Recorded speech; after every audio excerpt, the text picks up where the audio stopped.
بسم الله الرحمن الرحيم والصلاة والسلام على رسول الله وعلى آله وصحبه ومن والاه. On est rendu à la 7e séance, la séance 7. Et comme vous le savez bien, on a dit, on est dans le chapitre des prescriptions divines, la prescription divine. On a dit que les ulama, les spécialistes des sciences religieuses musulmanes, définissent la prescription, on définit la prescription divine, c'est-à-dire al-hukm shara'i en arabe, comme un discours qui émane du législateur. Il émane du législateur d'une part, mais il est adressé à la personne majeure et responsable, al-mukallaf, de ses actes. Il est responsable de ses actes et il est majeur. Ce qui fait que la prescription divine, il peut revêtir la forme d'une injonction, talab, comme il peut revêtir la forme d'un choix, takhir, et comme il peut revêtir la forme d'une loi déclaratoire, hukm wad'i. Et puis,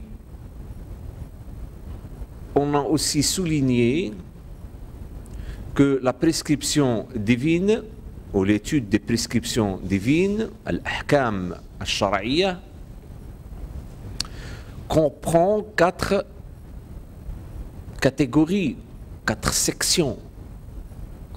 Alors, c'est le législateur, et on a vu, bien sûr, on a étudié le législateur, c'est lui qui décrète, bien sûr, la prescription divine, ou la loi, c'est-à-dire, c'est le législateur, al-hakim. Et puis par la suite, on a étudié la prescription elle-même, al-hukm, et lorsqu'on dit la prescription divine, al-hukm al-shar'i, c'est-à-dire c'est la prescription qui détermine le statut des actes de la personne majeure et responsable. C'est la prescription qui définit le licite de ce qui est illicite, c'est-à-dire c'est la loi, c'est le jugement. Et par la suite, on a vu l'objet de la prescription divine, al-mahkoum fih, c'est-à-dire l'acte ainsi jugé et défini et déterminé. Et aujourd'hui, cette séance porte particulièrement sur la dernière section concernant al-ahkam al-shar'iyya, les prescriptions divines. Il s'agit du sujet de la prescription divine, al-mahkoum alayh. Al-mahkoum alayh, c'est la personne majeure et responsable qui est concernée par le discours du législateur. Il est désigné, le sujet de la prescription est désigné en arabe par le terme al-mukallaf, la personne majeure et responsable. Et pour être considéré mukallaf d'un point de vue de droit musulman, c'est-à-dire responsable en droit ou responsable juridiquement,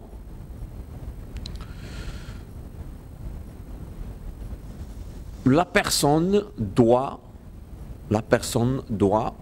répondre à 2 critères.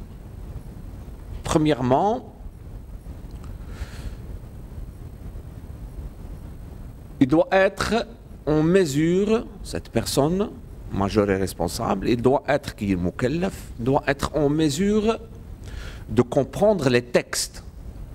Et les textes ici, toujours, lorsque je dis les textes, c'est le Coran et la Sunna. Si l'on ne comprend pas les textes, on ne peut pas les appliquer. C'est-à-dire, on ne peut pas s'y conformer. Donc, pour être soumis à la loi musulmane, il faut jouir de la raison, en premier lieu. C'est-à-dire, il faut avoir les facultés mentales suffisantes pour comprendre et pour juger. Alors il faut voir la raison. Et puisque c'est la raison qui permet de comprendre un ordre qui dirige la volonté humaine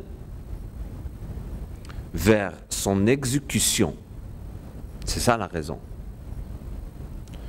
Ce qui fait que être responsable juridiquement, être responsable en droit, toute personne pubère, baligh en premier lieu, qui ne présente pas de signe de déficience, c'est-à-dire qu'il a la raison, qu'il raisonne bien. Alors, il doit être en premier lieu pubère, et en second lieu, il ne présente pas de signe de déficience mentale. C'est le cas, là on parle ici du cas d'un enfant qui n'est pas responsable juridiquement. Pourquoi? Parce que sa raison n'est pas suffisante, n'est pas encore mûre. C'est le cas aussi d'un fou. Pourquoi? Parce que sa raison est déficiente.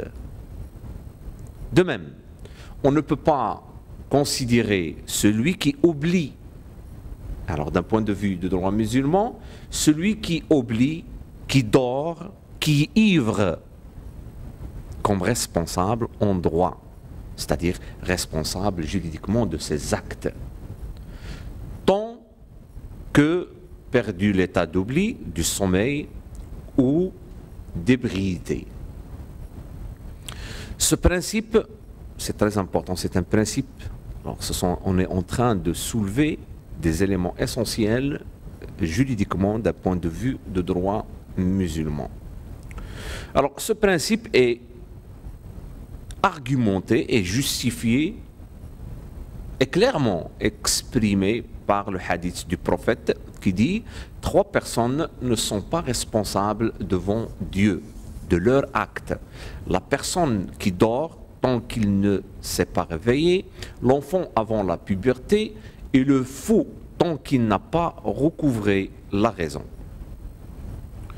Et par un autre hadith du prophète, paix et salut sur lui, qui dit « Celui qui endormi laisse passer l'heure de la prière doit l'accomplir à son réveil. Celui qui oublie de faire une prière doit la faire aussitôt qu'il s'en souvient. » Alors, un autre exemple qu'on peut donner ici, c'est par exemple la zakat, l'aumône, quand tu as à payer la zakat. Faire des dépenses, garantir une dette sur des biens d'un enfant ou d'un fou. Cela ne relève pas de la responsabilité juridique de l'enfant et du fou, mais bien c'est la responsabilité de ce qu'on appelle al-wali, le tuteur légal. C'est lui qui est chargé, bien sûr, d'assurer la responsabilité financière de leurs biens, des enfants et des fous, qu'ont payé les impôts exigibles sur leurs biens. Ça, c'est le premier point. Deuxième point, c'est que personne, il doit avoir la capacité, al-ahliya. C'est pourquoi on dit une personne majeure est responsable, al-mukallaf. Deuxième critère pour être mukallaf, c'est d'avoir la capacité, al-ahliya. C'est-à-dire quoi, la capacité? La capacité, c'est-à-dire être juridiquement jugé capable, apte d'assurer les devoirs imposés par le législateur et de les accomplir. C'est ça la capacité d'un point de vue de droit musulman. Et les juristes musulmans distinguent deux types de capacités. C'est le même cas dans le droit positif. Il y a la capacité de jouissance et la capacité d'exercice. Alors, c'est la même chose pour les juristes musulmans. Ils distinguent la capacité en deux types, deux catégories. Premièrement, la capacité de jouissance. On appelle ça en arabe ahliyat al-wujub. Ahliyat al-wujub est conséquente à la nature humaine elle-même. C'est-à-dire que la capacité de jouissance est l'aptitude de l'être humain à posséder des droits et à assumer des responsabilités ou des devoirs. Ce qui fait la capacité de jouissance provient de la caractéristique fondamentale dont Dieu a doté l'homme pour le différencier de tous les autres êtres vivants. Et surtout par la conscience morale, par la raison. Cette dernière est la caractéristique liée bien sûr à la nature même de l'être humain, qui lui confère des droits et des devoirs envers autrui. La capacité de jouissance appartient à tout être humain en tant que tel. Partant de cela, tout être humain, qu'il soit homme ou femme, qu'il soit un fœtus, un enfant ou un adulte, qu'il soit sage ou sot, saint d'esprit ou aliéné, en bonne ou mauvaise santé, possède la capacité de jouissance. Puisque cette capacité est liée à une caractéristique appartenant à la nature même de l'être humain. Très bien. La deuxième capacité, c'est la capacité d'exercice. Ahliyat al-ada. La capacité d'exercice est liée à la raison. Est liée aussi à la majorité. Ceci veut dire que la capacité de jouissance, c'est une capacité de la personne responsable en droit, c'est-à-dire responsable juridiquement, et en vertu de laquelle les actes et les paroles de cette personne responsable qui ont une valeur juridique. En vertu de cette capacité d'exercice, la personne responsable qui accomplit la prière, le jeûne, le pèlerinage ou autre devoir religieux, cette personne est juridiquement responsable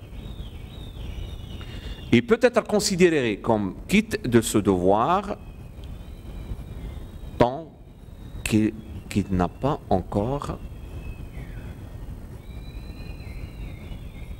fait sa prière, son jeûne ou son pèlerinage. Alors, cette personne est juridiquement considérée comme quitte de ce devoir tant que celle qui porte atteinte à la personne, au bien ou à l'honneur d'autrui est punie pour avoir violé la loi. Ce qui fait que la capacité d'exercice, c'est donc la responsabilité juridique fondée sur la capacité de discernement, at-tamyiz, discernement de l'être humain, c'est-à-dire la raison. Alors, la première question qu'on peut poser en étudiant ces capacités, premièrement, quelle est l'influence de l'état de la personne sur la capacité de jouissance? Et aussi, quelle est l'influence de l'état de la personne sur la capacité d'exercice? Alors, l'influence de l'état de la personne, l'état de la personne sur la capacité de jouissance.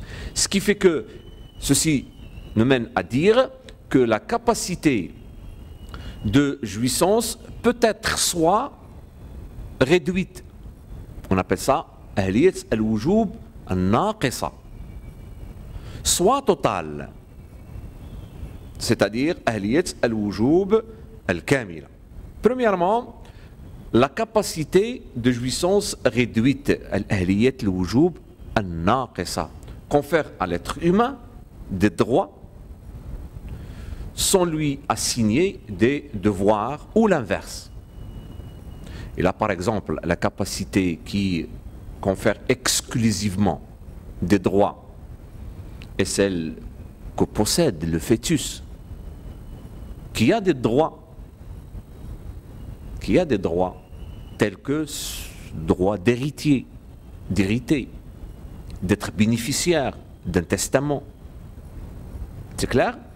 Alors, mais fœtus, il n'a pas de devoirs. Il n'a pas de devoirs envers autrui. Mais aussi, il y a un exemple de la capacité qui engendre exclusivement des devoirs. Consiste à la capacité que possède le mort, la personne décédée. Alors, en effet, une personne, une fois décédée, elle n'a plus de droits, mais elle peut conserver des devoirs envers autrui, comme le paiement de ses dettes, par exemple. Et puis, la deuxième catégorie des capacités, c'est la capacité de jouissance totale, qui implique que la personne humaine a des devoirs, mais aussi des droits. Et là, on est devant une capacité de jouissance totale. Et cette capacité appartient à tout être humain depuis le jour de sa naissance jusqu'à celui de sa mort. À toutes les étapes de sa vie. Et en toutes circonstances, l'être humain possède la capacité de jouissance. Maintenant, l'influence de l'état de la personne sur la capacité d'exercice. Ce qui fait que la capacité d'exercice, il peut être une capacité qui est inexistante, ma'douma, ahliya ma'douma. Il peut être aussi réduite, une capacité d'exercice réduite. Ahliyat ada naqisa. Ou il peut être aussi total, une capacité d'exercice totale. Ahliyat al-ada al-kamila. Et ce, suivant l'état de la personne. Ce qui fait que la capacité d'exercice, elle est inexistante chez l'enfant non pubère, chez le fou, chez la personne aliénée mentalement. Ces personnes sont en état d'incapacité temporaire. Pour l'enfant, permanente pour le fou. Alors ces personnes ne possèdent pas le discernement nécessaire pour être responsables de leurs actes et de leurs paroles, bien sûr. Alors, leurs actes n'ont aucun effet juridique. Deuxième capacité, c'est la capacité d'exercice lorsqu'il est restreinte. Elle est restreinte chez la personne ayant atteint l'âge de raison, mais elle est non majeure, un enfant âgé, par exemple, de plus de 7 ans. Hein, et chez la personne, d'un point de vue musulman bien sûr, et chez la personne qui souffre d'une déficience mentale, mais n'étant ni folle, ni totalement dépourvue de ses facultés intellectuelles. Ces personnes peuvent réaliser certains actes qui leur profitent, qui revient à leur profit, bénéfique pour eux, comme accepter un don par exemple, comme le fait d'accepter une aumône. Par contre, ces personnes ne doivent pas accomplir un acte qui représente un préjudice pour elles. Et ce, même avec la permission du tuteur légal. Troisième capacité d'exercice, lorsqu'on est devant une capacité d'exercice totale. Et là, c'est la capacité chez les totales, chez la personne pubère, majeure, jouissant de toutes ses facultés mentales. C'est en réalité la jouissance des facultés mentales qui détermine la capacité d'exercice, mais cette jouissance n'étant pas vérifiable, on la lie à une circonstance concrète, à savoir la puberté. Ce qui fait que la personne ayant atteint la puberté devient donc pleinement responsable juridiquement, c'est-à-dire responsable en droit.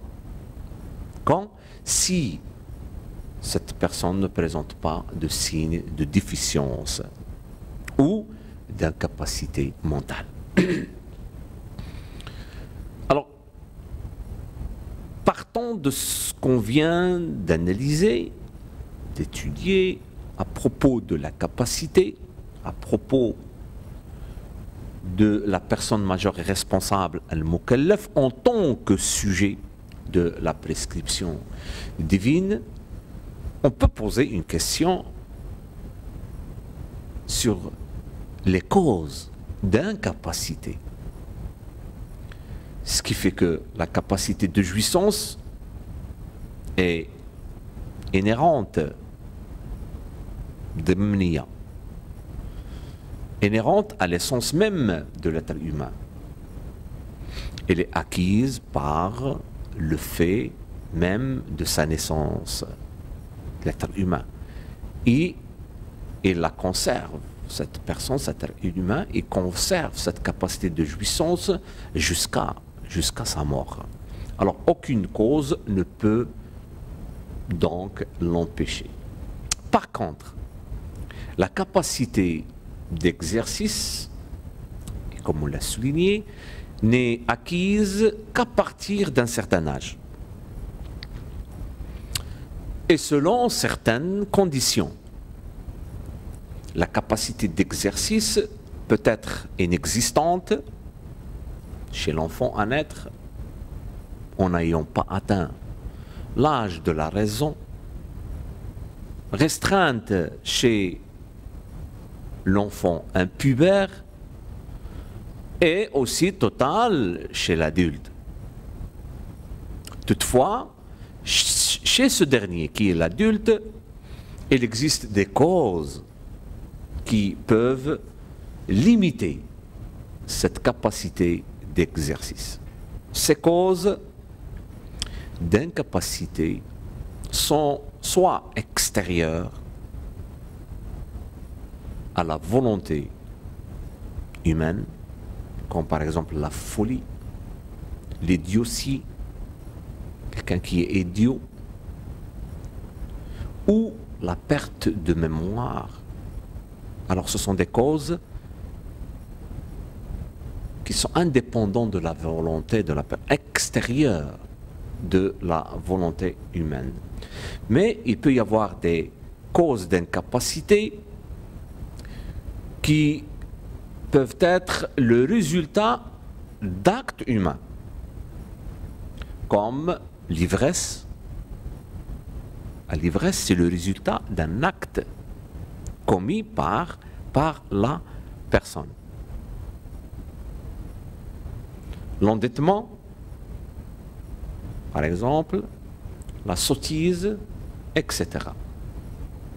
Maintenant, la cause d'incapacité peut affecter la capacité d'exercice en la réduisant à néant, inexistante. Et c'est le cas de la folie, du sommeil, de l'évanouissement aussi. Ainsi, le fou, la personne endormie ou évanouie ne sont pas responsables de leurs actes.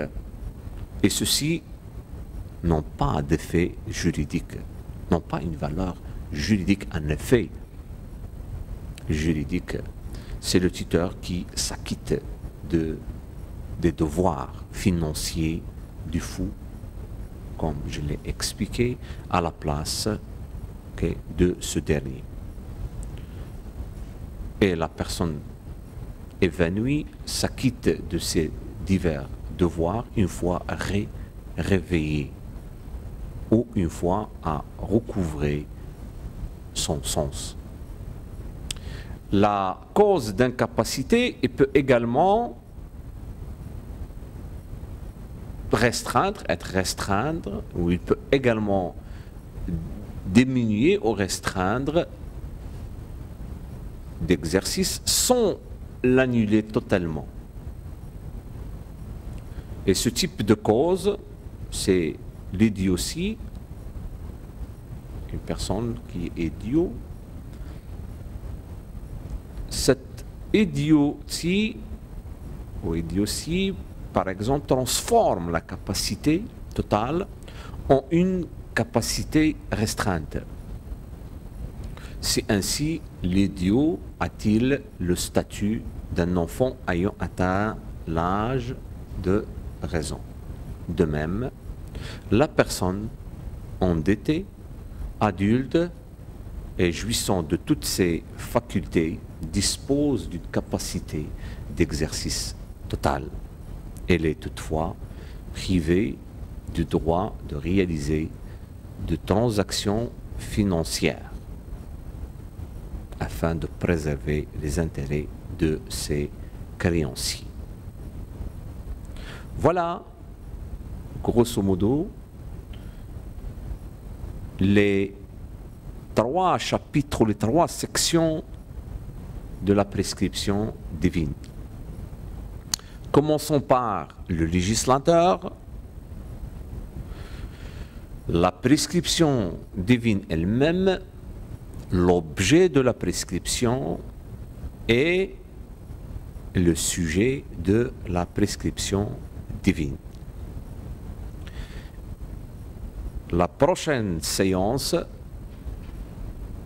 Inch'Allah, on va commencer un autre chapitre, le dernier chapitre, qui porte sur les règles juridiques, al-qawa'id al-fiqhiyya, les règles juridiques que les ulama, que les juristes musulmans ont soulevées, ont déduit. Et là, ça serait l'étude de plusieurs règles et l'analyse de plusieurs règles dégagées par les ulama et par les juristes musulmans. Et là, je vous souhaite bonne fin de journée et à la prochaine séance. Merci pour votre attention et bon courage.